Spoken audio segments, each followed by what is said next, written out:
Olá pessoal, sejam todos bem-vindos ao canal Odonto Legal. Eu sou Geraldo Miranda, perito criminal, e nesse vídeo nós vamos continuar resolvendo a prova de perito odontologista da Polícia Científica de Goiás.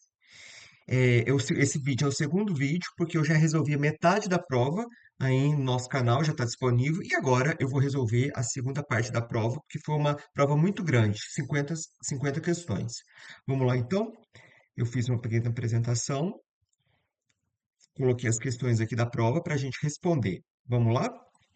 Ó, então, nós vamos resolver a prova de odontologista de Goiás. Ela foi aplicada no dia 28/7/2024. Quem fez foi a banca IADES e eu vou resolver a prova A. Essa é a segunda parte, porque a primeira, como eu disse, nós já resolvemos. Então vamos lá. Mas antes, não se esqueça de se inscrever no canal Odonto Legal. Compartilhe esse vídeo, isso nos ajuda bastante. E também nos siga lá no Instagram, @dr.geraldomiranda. Eu sempre coloco atualizações de odontologia legal, de perícia, assistência técnica. E não se esqueça de nos seguirem. Bom, vamos continuar então. A gente parou aqui na questão 56 e ele já fala. A respeito da identificação humana no campo da radiologia forense, assinar a alternativa correta. Letra A. Quando são fornecidos exames radiográficos tridimensionais do indivíduo em vida, deve-se almejar um registro bidimensional pós-morte comparativo? Se eu tenho um exame tridimensional, por que não eu não posso usar o outro tridimensional? Claro que eu posso. Esse deve aqui, ó, invalida a questão. Então, se eu tenho um tomógrafo lá no ML, eu posso, e hoje recebi uma tomografia, eu posso tirar sim uma tomografia sem problema algum. Eu não preciso tirar uma radiografia, que é um registro bidimensional, né? Letra B. Radiografia póstero-anteriores do crânio permite análise dos seios frontais. Perfeito. O que são altamente distintivos, correto. Cabendo análise pelo método Ribeiro 2000, por exemplo. Isso aqui está correto. Resposta da letra B. Para quem não conhece, o método de Ribeiro, ele faz medidas do seio frontal. São 8 parâmetros. Então, por exemplo, ele mede a largura do seio frontal, a distância entre o ponto mais superior do seio do lado direito e do lado esquerdo, e aí vai. Então, realmente, a nossa resposta é a letra B. Letra C. Exames radiográficos bidimensionais ou tridimensionais tendem a falhar no registro das características dentais dos indivíduos carbonizados, elevando a taxa de erro. Não existe isso. Não existe erro na identificação. Tá? Isso aqui está correto. Por que eles tendem a falhar? Claro que não, se eu consigo tirar realizar o exame, por que ele ia falhar? Né? Sem sentido essa alternativa. Letra D. O exame imaginológico dos seios frontais, na presença de artefatos cirúrgicos e de anomalias ósseas, é restrito ao perito com formação superior, graduação completa. Nem existe a graduação em antropologia forense, né? Isso aqui está errado, tá? Letra E. Atualmente, a maioria dos MLs do Brasil contam com aparelhos de tomografia computadorizada. Nossa, eu nem vou continuar lendo. Isso aqui tá errado, viu? Que eu conheço, que tem tomógrafo, é o ML de São Paulo, de Belo Horizonte, de Brasília e agora o de Goiânia, tá? Que eu conheço são só esses quatro que tem, tá? Me corrijam se eu tiver errado, se alguém conhece algum outro ML que tem tomógrafo. Mas que eu saiba, são só esses quatro, tá? Então, isso aqui tá errado. 57. Aqui ele fala um contexto, né, sobre identificação e ele pergunta sobre esse assunto, né, de desastres em massa. Vamos lá. Letra A. A antropologia forense tem o objetivo de facilitar a identificação humana pela reconstrução de perfis biológicos da vítima. Já achamos nossa resposta. A resposta é a letra A. Esse é o objetivo da antropologia. A antropologia vai traçar o perfil biológico daquela ossada, daquele indivíduo, que é estimativa de sexo, idade, afinidade populacional e estatura. Corretíssima a letra A. E todas essas características é o perfil biológico. Tá bom? Letra B. A inundação do Rio Grande do Sul, maio de 2024, provocou mais de 150 mortes, sendo considerada desastre em massa fechado? Não, não foi fechado, foi aberto, porque a gente não tinha uma lista, né? Quando tem uma lista de todas as vítimas, aí sim é um desastre em massa aberto. Lá não tinha, né? As pessoas eram desaparecidas e depois que as famílias que iam procurar, que elas entravam na lista que ela estava desaparecida, tá? Letra C. A Interpol considera a antropologia forense como meio primário de identificação humana desde sua origem? Não. A antropologia é método secundário. Participação do odontologista é restrita à fase de reconciliação na logística pericial? Ora, e a fase de antemortem, após-mortem, quem vai fazer os exames odontológicos? É claro que isso aqui está errado, né? E letra E, a Interpol prevê uma hierarquia pericial na qual a identificação por DNA é mais fidedigna que a odontológica. Claro que não, né, gente? Todo mundo tá careca de saber isso aqui, né?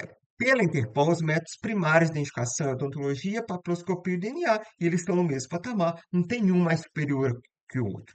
Alguns têm suas vantagens e outros as suas desvantagens, mas não tem hierarquia nos métodos de identificação. Um não precisa ser comprovado pelo outro. 58 foi anulada e essa banca, ela soltou, né, o motivo das anulações. E lá ela traz que falta clareza no enunciado. Então, não vamos perder tempo com questão anulada, vamos passar para a próxima. 59, que é uma questão bem direta, que fala da história da odontologia legal no Brasil. Ora, história, você sabe ou não sabe, né? Não tem que ficar raciocinando, porque são questões muito diretas. Então vamos lá.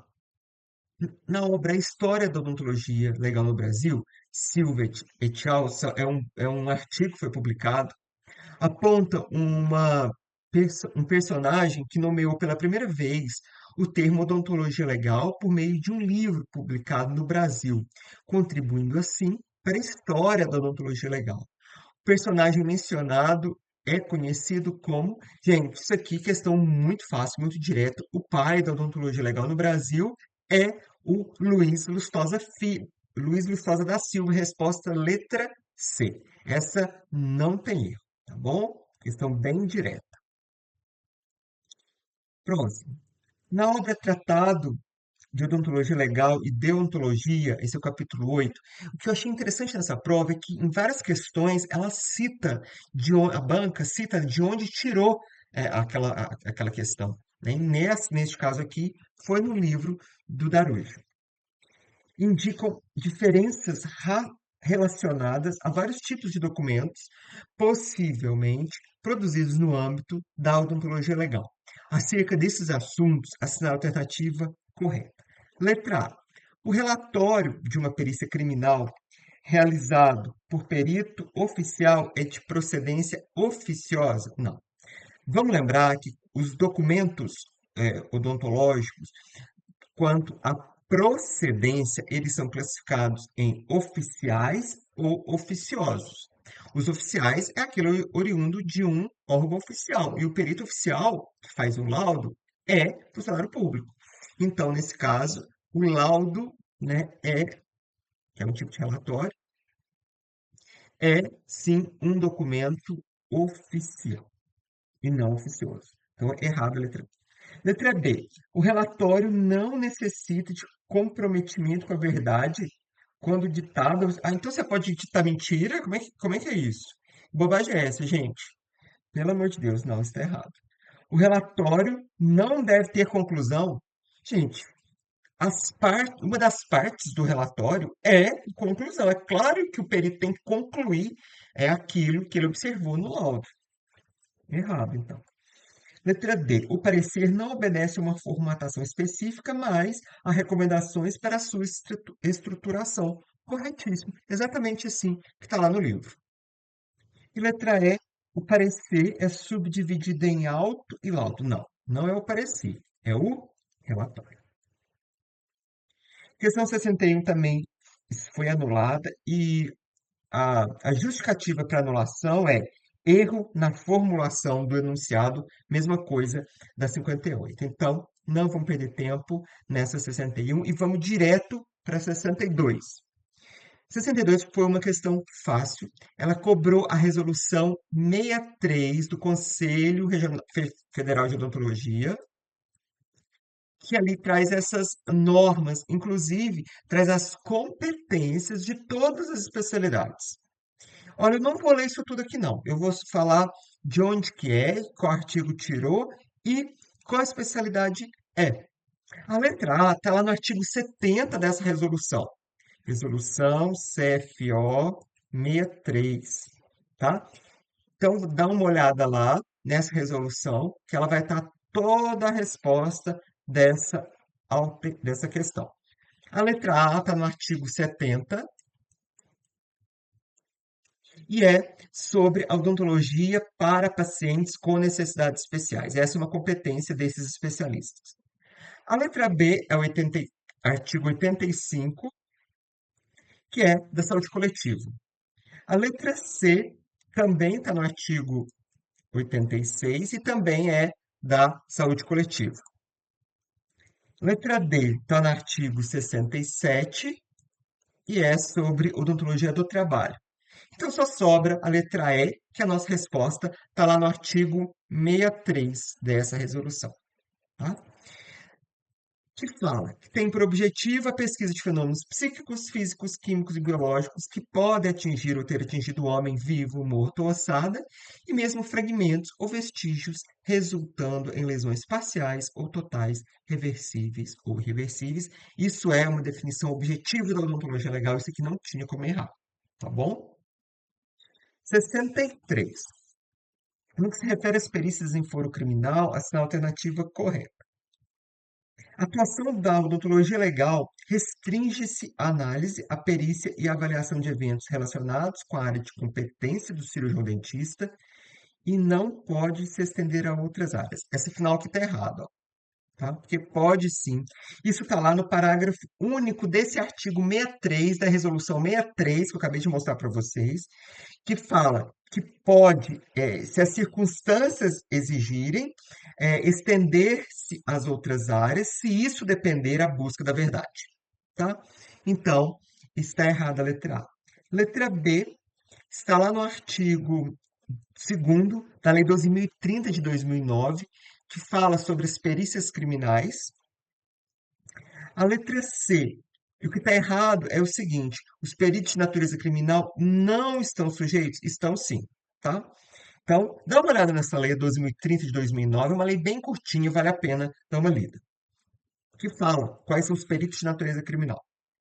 Letra C. A formulação de quesitos e a indicação de assistentes técnicos serão facultados ao Ministério Público, ao assistente do acusado, ao ofendido, ao querelante e ao acusado. Correto. Então, achamos nossa resposta na letra C. Isso está lá no artigo 159, parágrafo 3º do Código de Processo Penal, aqueles mesmos artigos que no vídeo anterior eu falei para vocês lerem, que se vocês tivessem lido esses artigos, várias questões dessa prova você conseguia ter resolvido, porque cobra a literalidade. Letra D. O exame de corpo de delito será requisitado pela autoridade competente diretamente ao perito oficial? Não. Não é ao perito oficial, não. Está lá no artigo 178 do Código de Processo Penal. O exame será requisitado pela autoridade ao diretor da repartição. E letra E, o que está errado? A realização do exame de corpo de delito deverá ser priorizada quando se tratar de crime que envolve violência doméstica e familiar contra a mulher, criança, adolescente, idoso e transexual. Não, não tem transexual. Tem pessoa com deficiência. Isso está lá no artigo 158, parágrafo único do CPP. Inclusive, nós no outro vídeo nós já fizemos uma questão que cobrou esse artigo aqui, tá? Aquela que falava que o perito tinha que se dirigir a um local em que um idoso estava sendo agredido. Então, o idoso, né, naquele caso, daquela outra questão, tinha prioridade para o exame. Tá bom? Próximo. 64. 64 não é uma questão comum de cair em prova de perito criminal, né, de perito odontologista, que é da área criminal. Por quê? Porque é uma questão civil, né, na esfera civil, que está lá disciplinada no Código de Processo Civil. No Código de Processo Civil, eu instruo vocês, eu indico vocês a lerem alguns artigos que falam da prova pericial, que é o artigo 464 ao artigo 480 do CPC, o Código de Processo Civil. E também lá que fala do perito, que é o artigo 156 ao 158. São poucos artigos, tá? Dá uma lidinha nesses artigos que falam sobre perícia civil. Inclusive, para quem não sabe, eu tenho um curso de perícia civil e trabalhista para o pessoal que quer ser perito judicial e trabalhar nos tribunais. Não precisa de concurso, não precisa de especialização. Eu ensino desde o início como que faz a perícia civil e fazer uma renda extra, tá bom? Então, quem quiser, tem lá na minha bio o link para o meu curso de perícia civil. Então vamos direto aqui na letra A. O perito nomeado pelo juiz, após ter ciência da nomeação, terá o prazo de 5 dias para apresentar a proposta de honorários, o currículo com comprovação da especialização e os contatos profissionais. Corretíssimo, já achamos nossa resposta. Isso está lá no artigo 465 do CPT. Tá bom? Está aqui dentro desses que eu falei para vocês lerem. Letra B. O perito que, por dolo ou culpa, prestar informações inverídicas responderá pelos prejuízos que causar e ficará inabilitado para atuar em outras perícias pelo prazo de 3 a 5 anos. Errado. O que está errado? Prazo. Gente, essas bancas adoram prazo. O prazo aqui é 2 a 5 anos. Onde que está isso? Lá no artigo 158. É 158 do CPC, não é do CPP, não é do Código de Processo Penal, é do Código de Processo Civil. Essa questão toda de civil. Letra C. Abrangem, ou, entre outras atividades, a investigação de paternidade ou maternidade, avaliação de danos produzidos por agressões. Opa, isso aqui é lesão corporal, isso aqui é criminal. A estimativa de idade nos casos de adoção de menores, e a cobrança judicial para arbitramento de honorários, ok, e a cronotanatognose, não, isso aqui também é criminal, tá? Então, ele misturou aqui civil com penal. Letra D. No caso do perito não poder apresentar o laudo dentro do prazo por motivo justificado, o juiz poderá conceder-lhe, por uma vez, prorrogação por mais 15 dias, errado, né? Não é por mais de 15 dias, é pela metade de dias do prazo originalmente fixado pelo juiz. Na civil, o prazo para entrega do laudo é determinado pelo juiz, tá? Então não tem lá um número fixo igual tem lá no criminal. Eu, por exemplo, eu faço muito perícia civil, o juiz já me deu 30 dias, 60 dias para entregar o laudo, varia, tá? Letra E. O perito protocolará o laudo em juízo no prazo fixado pelo juiz, pelo menos 15 dias antes da audiência. Não, é 20, tá? Onde está isso, Geraldo? Está lá no artigo 477 do CPC. Tá bom? Então, questão toda em civil. Próximo. Para a realização de uma reconstrução facial forense, há técnicas bidimensionais e tridimensionais. Assinale a alternativa que apresenta apenas métodos da técnica bidimensional. Bom, essa questão foi tirada do livro do Daruji, né, o meu falecido professor, lá na página 772. E ele fala que esse método bidimensional ele pode ser feito dinâmico, estático ou digitalizado. Por isso, a resposta é a letra B. No dinâmico, ele usa videocâmeras. No estático, ele usa um negativo de uma fotografia da pessoa viva e sobrepõe sobre o crânio. E no digitalizado, que aqui nem precisou saber, ele coloca uma fotografia antes da morte e do crânio, são ambas digitalizadas, tá? Então, realmente, a resposta é a letra B, de bola. 66. Acerca dos caracteres faciais para reconstrução facial forense, a alternativa correta. Essa questão foi tirada do livro Tratado de Antropologia, lá do capítulo de reconstrução facial, tá?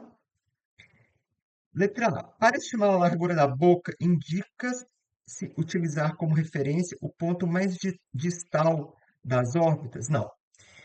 A largura da boca é pelas pupilas, tá? Então, a comissura vem aqui, ó. Mesmo alinhamento das pupilas, tá? Letra B. O posicionamento do globo ocular é centralizado? Não. É mesializado? Não. É centralizado, tá? É centralizado. E retraído? Não. Ele é projetado 2 a 4 milímetros assim para frente, tá bom? Estou errado também.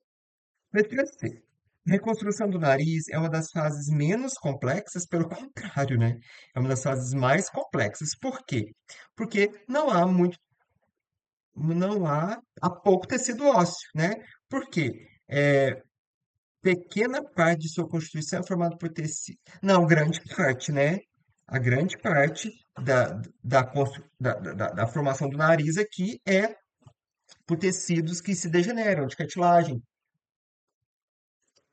tecido mole, né? Então, ele se perde e aí fica mais difícil reconstruir o nariz. Isso aqui tá errado. Letra D. A extensão das pálpebras, via de regra, tem como referenciais o canal lacrimal e o tubérculo malar. Correto. Resposta, então, é letra D. Letra E. A espessura labial pode ser estimada pela largura da coroa clínica dos dentes superiores? Não. É pelas pupilas, como eu já falei, ou pela face interproximal dos caninos com os pré-molares, tá? Então, geralmente aqui, ó, nessa região que fica a comissura labial, tá? Para ser reconstruída. Então, errado a letra E. 67. Bom, essa questão, ela foi tirada lá do Tratado de Antropologia, página 685, que ele traz justamente os desafios da reconstrução facial. Inclusive, foi a prova dissertativa. Então, aqui você já podia utilizar o que ele falou aqui para responder lá os desafios na prova discursiva. Pessoal, o único desafio que está correto aqui, eu já vou direto na questão, porque depois vocês dão uma olhada lá no livro, porque as outras alternativas são muito sem noção, é a letra C. Realmente, isso é um desafio, que é estimar a quantidade de rugas e linhas de expressões a partir da estimativa de idade do crânio, em função do aumento considerável das alterações faciais com finalidade estética, preenchimento, botox, plástica, e realmente é exatamente como que está lá no livro, tá? Existem várias outras desafios que eu vou falar quando a gente for resolver a questão dissertativa, mas essas outras alternativas aqui não tem nada a ver com o desafio, não, tá bom? Vamos direto aqui para a gente não perder tempo. Vamos para a questão 68. Essa questão a 68 e a próxima, elas são muito específicas desse edital, né? É o primeiro edital que eu vejo que caiu o PLID e o Sinalid, que são esses sistemas de identificação e localização de desaparecidos, tá? Então vamos ver o que ele está falando aqui. De acordo com o Programa de Localização e Identificação de Desaparecidos de Goiás, o PLID de Goiás, é o PLID que vai alimentar o Sinalid, tá? Tudo isso está lá no curso de odontologia legal, voltado para concurso de odontologista, que eu já falei para vocês, que eu vou deixar o link aqui embaixo, também está lá na minha bio. Para quem quer fazer o concurso de odontologista, tem toda essa área criminal que cai nos concursos de odontologista. E essa questão tinha tudo lá. Para quem adquiriu o curso, tem certeza que acertou essa questão. E várias outras, tá? Várias questões tinha lá no curso. Letra A. O Departamento de Polícia Científica do Estado de Goiás celebrou o termo de adesão ao acordo de cooperação técnica firmado para a criação da expansão do Sistema Nacional de Localização e Identificação de Desaparecidos, o SINALID. Não foi o Departamento de Polícia Técnica Científica, foi o Ministério Público de Goiás, tá? Então tá errada a letra A. Letra B. A delegacia virtual não poderá registrar o boletim de ocorrência. Errado, poderá sim. Segundo a cartilha de enfrentamento ao desaparecimento, o desaparecimento pode ser voluntário, involuntário, forçado e negligente. Não, não existe negligente. Tá? O trabalho do PLI de Goiás substitui a apuração realizada pela Polícia Civil de forma nenhuma, né? Não substitui, não. Tá? Cada um tem seus objetivos. A polícia tem que investigar o paradeiro desaparecido. Então só sobra a letra E, que é a resposta. O PLI de Goiás visa fomentar políticas públicas nos órgãos que trabalham no enfrentamento ao desaparecimento, a fim de subsidiar a prevenção e a solvência dos casos, correto? Né? Vamos para o próximo, não perder tempo, não. 69. Quanto à localização e à identificação de desaparecidos, a alternativa correta. Essa questão foi tirada da lei que institui a Política Nacional de Busca de Pessoas Desaparecidas e cria o Cadastro Nacional de Pessoas Desaparecidas, que é a Lei 13.812 de 2019, tá? É uma lei compridinha, média, né? Mas se cair no edital, tem que ler, tá? Letra A. O banco de informações sigilosas destinados aos órgãos de segurança pública, que contém informações genéticas e não genéticas de pessoas desaparecidas e seus familiares, tem a finalidade exclusiva de encontrar e identificar a pessoa desaparecida. Correto. Então, nós já achamos nossa resposta, a letra A. Está lá no artigo 5º, inciso terceiro dessa lei, a 13.812. Letra B. A pessoa desaparecida é somente aquela que, por circunstância involuntária, vítima de crime, tenha seu paradeiro considerado desconhecido? Não. Essa lei, ela define a pessoa desaparecida lá no artigo 2º, que é todo ser humano cujo paradeiro é desconhecido. Então, é errado. Letra C. Uma das funções do Sistema Nacional de Localização e Identificação de Desaparecidos é fornecer estatísticas e dados diagnósticos para premiar as secretarias de segurança pública que tem...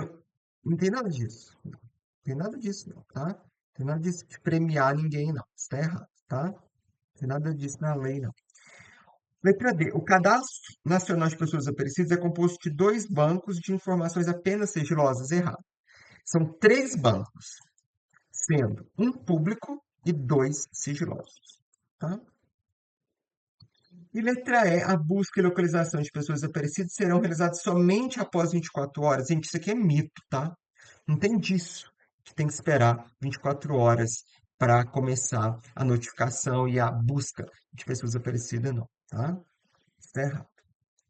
Então, vamos aqui na questão 70. A questão 70 é sobre o Estatuto da Criança e do Adolescente, o ECA, dos crimes que estão lá. Então vamos ver o que está correto, que ele pede alternativa correta. Os crimes cometidos contra criança e adolescente ocorrem por ação, omissão e intenção. Não existe ocorrer crime por intenção. Sabe? Vou intencionar um crime. Não existe. Sem prejuízo disposto na legislação penal. Isso está lá no artigo 225 do ECA. Letra B. A privação da liberdade da criança ou adolescente, procedendo à sua apreensão quando em flagrante de ato infracional sob ordem escrita da autoridade judiciária competente é permitida. Isso está lá no artigo 106. Achamos nossa resposta. C. Uma montagem pornográfica de fotografia de criança produz uma uma pena de advertência, uma vez que o ato pornográfico não foi real. Errado, né, gente? Imagina. Isso está lá no artigo 241C do ECA, que é simular a participação de criança e adolescente. Isso pode ser feito na filmagem, numa fotografia. Então, Está errado essa letra C. Letra D. Um vendedor de explosivo pode fornecer gratuitamente qualquer. Não, pode parar por aí. Todo sabe que tem, que não pode, né, gente? E letra E. Publicação de fotografia em cena pornográfica que envolve adolescente maior de 16 anos. Não configura crime? Claro, configura. Adolescente, tá? Então, errado. 71. A estimativa de idade pelos dentes, de forma direta, é feita por meio do exame clínico das arcadas dentárias. No entanto, em caso de abuso sexual de menor de idade, muitas vezes a única maneira de avaliar a vítima é por intermédio de imagens fotográficas ou vídeos apreendidos do suspeito do crime. Em caso de abuso sexual, na qual a avaliação será realizada apenas por meio de imagens fotográficas, olha aqui, esse aqui que está a chave da questão, ó. Apenas por meio de imagens fotográficas. O que que ele está querendo aqui? Técnicas de estimativa de idade através da erupção dentária. É possível, da vítima é possível visualizar a dentição mista. Então, não é para adultos, são técnicas que não são utilizadas para adultos, são técnicas para criança e adolescente, porque está na dentição mista, tá? Quais seriam os métodos que o odontologista pode utilizar para estimar a idade? Letra A, Demerjian, não. Demerjian eu preciso de ver mineralização. Gustafsson piorou, Gustavo é para adulto, né? Eu tenho que tirar o dente, né? Pôr na lâmina, é um método destrutivo, de forma alguma. Ernesto Lopes, ok, ele tem uma tabela de erupção, e o Camarieri 2008, não, o 2008, ele analisa o índice da maturidade terceiro molar, então precisa de radiografia. Letra C, Camarieri 2006, não. Nesse caso, esse do Camarieri 2006, ele vai avaliar os dentes com ápice aberto. Então, eu preciso de uma imagem radiográfica. Mendel, 1968, ok. O Mendel, ele traz também uma tabela de erupção. Letra D, Marx, 1978, é ok, é uma tabela de erupção. E Alquetani, de 2010, que é o famoso London Atlas, que é exatamente que vai analisar a erupção com mineralização dentária. Então, eu posso utilizar, sim, esses dois. Resposta, então, é a letra D. Cavalo não, cavalo é para adulto, também precisa de radiografia, o NOLA também não, ele vai avaliar mineralização, por isso eu preciso de radiografia. Já falei isso lá no curso várias vezes. Quando tiver uma questão de estimativa de idade, olha, é para criança ou é para adulto? Porque isso vai variar, é vivo ou é morto? Isso também pode mudar a técnica. Nesse caso, ele queria técnicas de erupção e não técnicas de mineralização. Tá bom? Questão fácil. 72. Ele pediu o Código de Defesa do Consumidor. E lá tem vários crimes. Então, estava específico isso aqui no edital. Infelizmente, tinha que decorar. Acabou que a questão ficou muito fácil. Por quê? Porque eles falam assim, ó, deixar de fazer afirmação falsa. Isso é crime? Não. O crime é fazer afirmação falsa, né? Isso está lá no artigo 66 do Código de Defesa do Consumidor. Letra B. Deixar de fazer ou promover publicidade que se sabe ou deveria saber ser capaz de induzir o consumidor. Não, né, gente? É fazer, e não deixar de fazer. Isso está lá no artigo 68. Letra C. Deixar de comunicar à autoridade competente e aos consumidores a nocividade ou a periculosidade de produtos cujo conhecimento seja posterior à sua colocação no mercado. Correto, nós temos nossa resposta, letra C. Letra D. Deixar de executar serviço de alto grau de periculosidade por determinação da autoridade competente. Não, é executar, né? Tá vendo como eu falei como a questão ficou fácil? Está no artigo 65.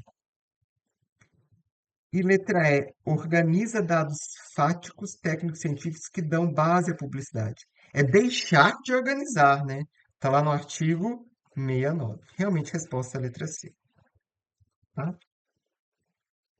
73. Ele conta uma historinha aqui, ó. Um cirurgião dentista realizou um tratamento em um paciente e não recebeu o pagamento, mesmo após diversas cobranças.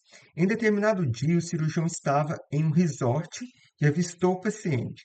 Com o intuito de intimidá-lo a pagar a dívida, o cirurgião foi até a equipe de animação que estava na piscina e pediu o microfone para falar, revelando em público a dívida de seu paciente. Nesse caso, o cirurgião dentista cometeu crime, né, gente? Crime é o crime, está lá no artigo 71 do Código de Defesa do Consumidor, que é utilizar cobrança de dívida, ameaça, coação, é, contra a pessoa que exponha, né, a pessoa ou consumidor a ridículo, ou que interfira no seu trabalho, descanso ou lazer. E também, óbvio, que é infração ética, né? Também você não pode fazer cobrança do paciente. Isso está lá também, uma tipificação do Código de Ética odontológica, resposta então à letra A. 74. Para o odontologista é essencial o conhecimento anatômico da face, de modo a facilitar o processo descritivo e suas avaliações periciais. Assinale a alternativa que apresenta regiões da face em norma frontal. Vou colocar essa figura aqui para vocês verem, ó. O que eu estou vendo aqui na norma frontal, ó? Número um frontal, número 2 as óbitos, nasal, os malares, os masseterianos, que é o número 5 aqui, ó. E os auriculares, tá? Ó, norma frontal. Então vamos procurar. Resposta, letra B. Frontal, zigomaxilar, tá exatamente aqui, ó, que é o malar, né? Bucomandibular, óbvio, e auricular. Muita gente errou por causa do auricular, mas dá para ver a orelha assim, tá? Em norma frontal. Resposta, letra B. 75. O uso de métodos e técnicas para análise facial com objetivo de identificação deve considerar o envelhecimento da face. Assinala a alternativa que mostra uma alteração facial ocorrida em razão do envelhecimento. Essa questão, muita gente reclamou, mas não tem erro, tá? Ela está lá na página 705 do Tratado de Antropologia Forense, exatamente desse jeito aqui. Letra A. Alongamento da columela causado pela. Não, é errado. É retração da columela causado pela redução do tecido adiposo, tá? Aumento progressivo do vermelhão do dente. Essa aqui todo mundo sabe, né? Que a boca fica mais murcha, né? Letra C. Alterações mais significativas nas cartilagens que causam degeneração dessas estruturas. Correto. Letra C é a nossa resposta. Letra D. Aparecimento de rugas principalmente na região dos olhos. Verticais. Não, é horizontal, né? No front, na fronte. Glabelares são horizontais, não, são verticais, ó. Olha se o meu botox está em dia, não tá, ó. Ó, aqui é horizontal e aqui é vertical. Trocou. Sulco nasogeniano e pequenas rugas perinasais, não, peribucais, tá? Aqui tem vários erros dessa alternativa, né? Para quem faz a harmonização aí, tenho certeza que acertou essa questão.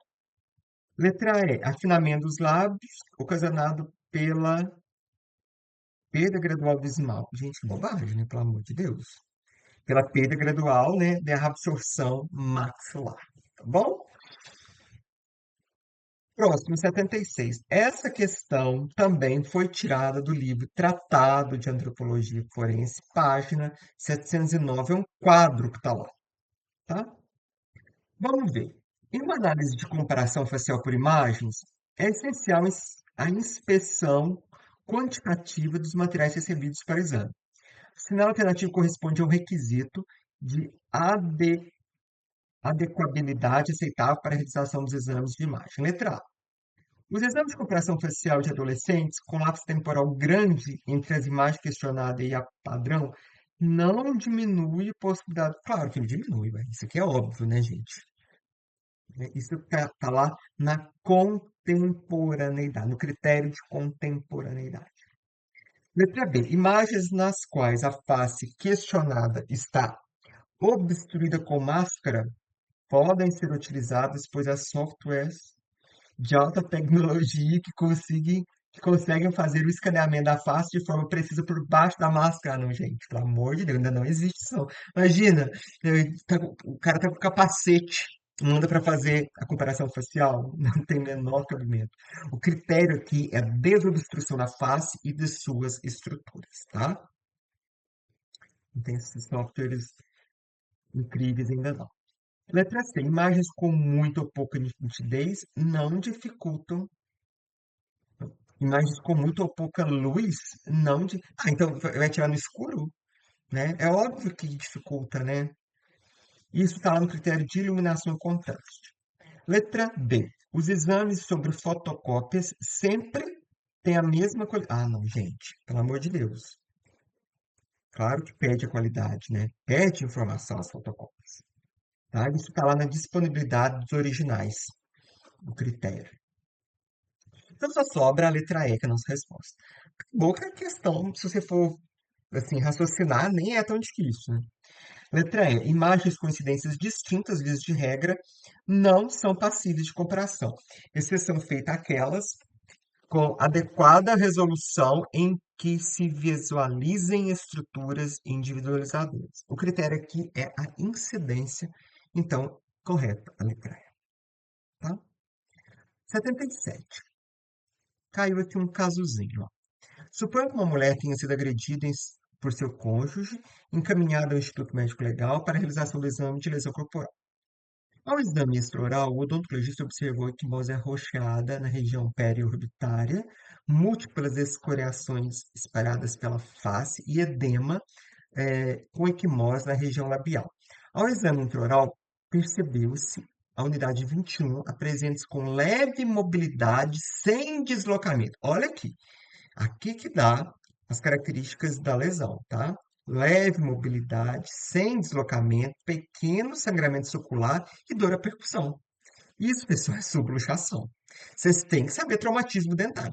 Traumatismo dentário sempre cai, porque é muito comum em ML. As pessoas são agredidas e aí sofrem muito traumatismo dentário. Vamos só lembrar, então, os traumatismos dentários, eles podem ter a concussão, a subluxação, a luxação e a avulsão.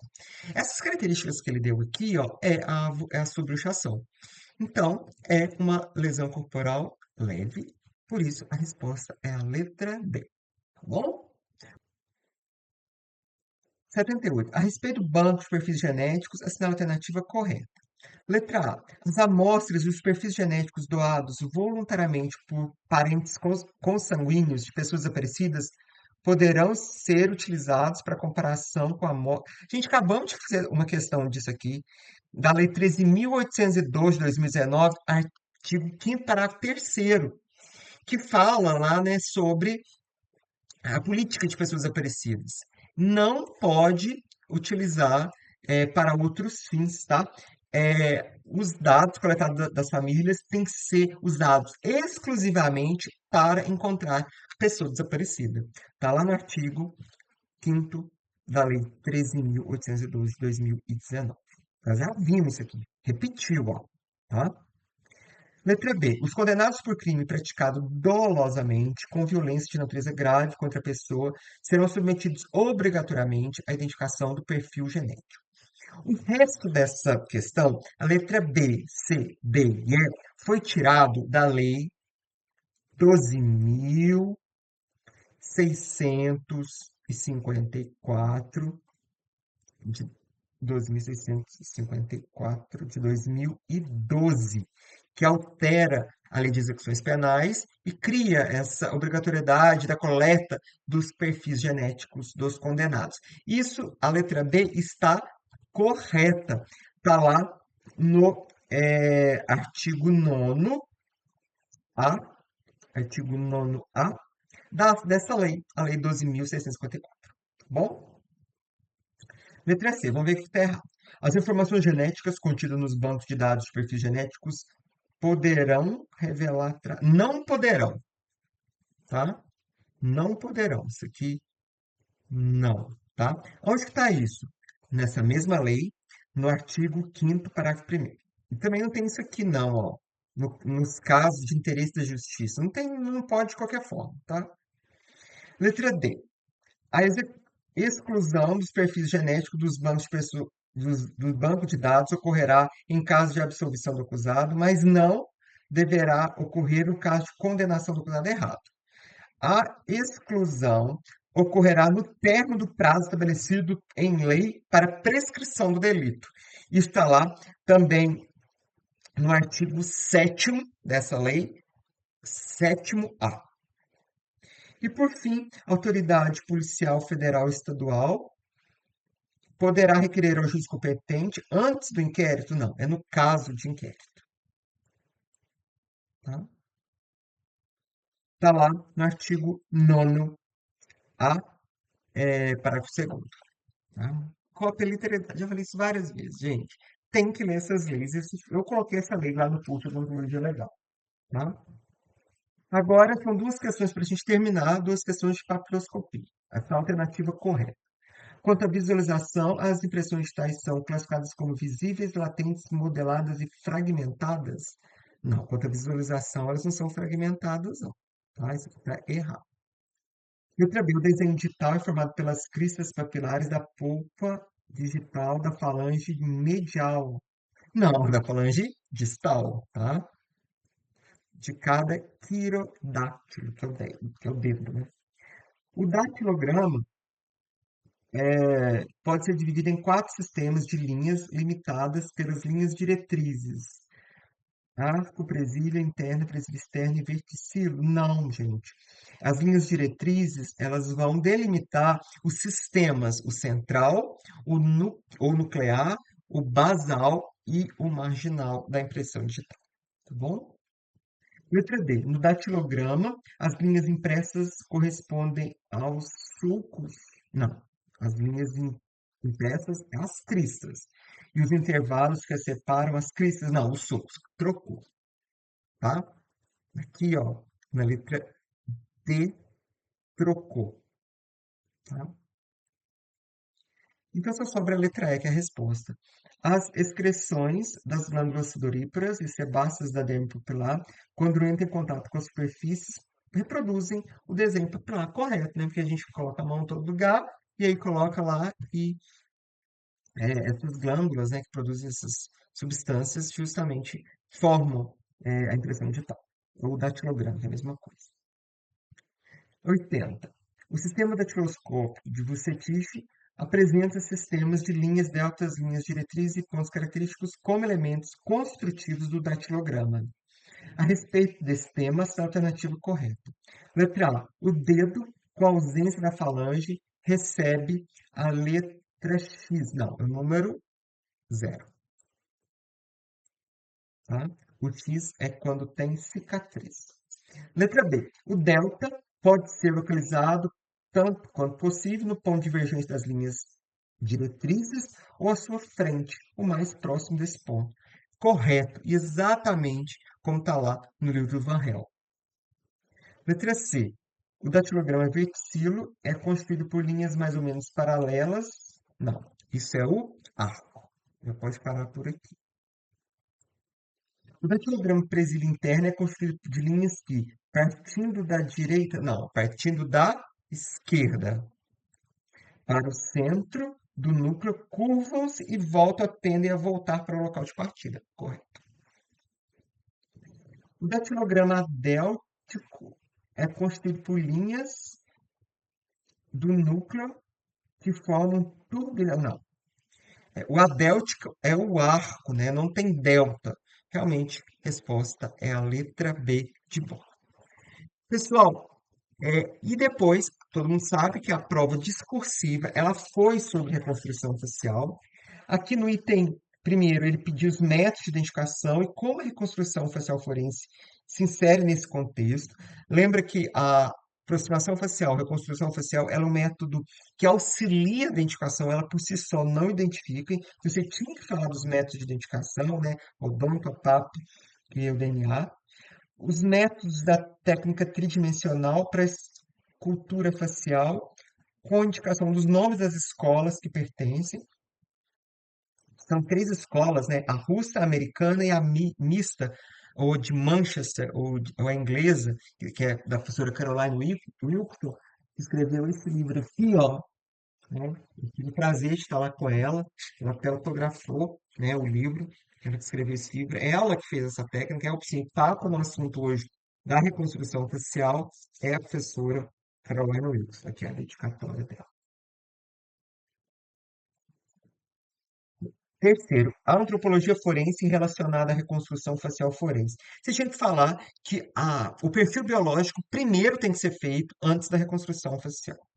E os desafios da reconstrução facial forense, eu já falei disso, está lá no, livro no Tratado de Antropologia. Você tinha que falar sobre as rugas e linhas de expressão desaparece por causa dos procedimentos estéticos, a miscigenação brasileira, o estado nutricional do corpo, né? Porque a gente não tem essas características ósseas, isso influencia o estado nutricional na gordura, né, da pessoa, influencia a espessura de tecido, e também é sobre a subjetividade do perito, são alguns dos desafios da reconstrução facial. Tá bom? Se você tivesse respondido isso, ia ganhar nota máxima aí no conteúdo.